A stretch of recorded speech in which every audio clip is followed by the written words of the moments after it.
Hello everyone, welcome back to our channel. నిన్నైతే video continuation చేస్తా అని చెప్పాను కదండి, అదే అన్నమాట. ఈరోజు ఆ వీడియోతో అయితే స్టార్ట్ చేసేద్దాము. దాల్ తడక రెసిపీ అయితే పెండింగ్ ఉంది కదా, ఆ వీడియో అయితే చూసేద్దాం ఇప్పుడు. కుక్కర్లో కొంచెం కందిపప్పు వేసుకున్న తర్వాత ఆయిల్ వేసుకొని కొన్ని నీళ్లు వేసేసుకొని చిట్టికేడంత పసుపు వేయండి. ఎంత ఫాస్ట్గా ఉడికిపోతుందంటే అంత ఫాస్ట్గా ఉడికిపోతుంది అనమాట. అండ్ దానికి కావాల్సిన ఇంగ్రీడియంట్స్ కూడా చాలా సింపుల్. ఒక ఆనియన్, ఒక టమాటా అండ్ కొన్ని వెల్లుల్లి అనమాట. దీని ఫ్లేవర్ అంతా కూడా నెయ్యిలోనే ఉంటుందన్నమాట. మీరు ఎంత ఎక్కువ నెయ్యి వేసుకుంటే అంత టేస్ట్ బాగుంటుంది.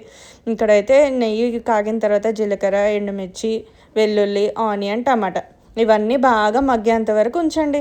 మగ్గిన తర్వాత కొంచెం కారం యాడ్ చేసేసేయండి. అండ్ మీకు కావాలంటే మసాలాలు కూడా వేసుకోండి, కానీ నేనైతే ఏం వేయట్లేదండి. ఇలానే చాలా సింపుల్గా చాలా ఈజీగా ఉందన్నమాట చేసుకోవడం కూడా. అండ్ తర్వాత దాల్ అయితే యాడ్ చేసేసేయండి. చూడండి అసలు ఎంత బాగుందో ఫ్లేవర్, అసలు చూస్తుంటేనే ఇప్పటికి కూడా నోట్లో నీళ్ళు అయితే ఊరుతున్నాయండి. కలర్ఫుల్గా ఉంది, టేస్ట్ అయితే అద్దరిపోయిందండి. మీరు కూడా ఒకసారి అయితే ట్రై చేసేసేయండి. నేనైతే ఈరోజు ఆఫీస్కి వెళ్తున్నానండి, అందుకే ఈరోజు కొంచెం హడావిడిగా ఉందన్నమాట. మార్నింగ్ నుంచి ఏ వ్లాగ్ అయితే పోస్ట్ చేయలేదండి, అండ్ వీడియో కూడా ఏం తీసుకోలేదన్నమాట. ఇక్కడైతే నేను దాల్ రెసిపీ అయితే చూపించాను కదండి. ఇక్కడైతే గోంగూర పప్పు అయితే చేసుకున్నామండి. టేస్ట్ అయితే సూపర్ ఉందండి. అసలు మీకు కూడా కావాలంటే చెప్పండి, వీడియో అయితే పెట్టేస్తాను రేపు. అండ్ ఇక్కడ నేనైతే క్యాబ్ బుక్ చేసేసుకున్నాను, తొందరగా వెళ్ళిపోవాలి.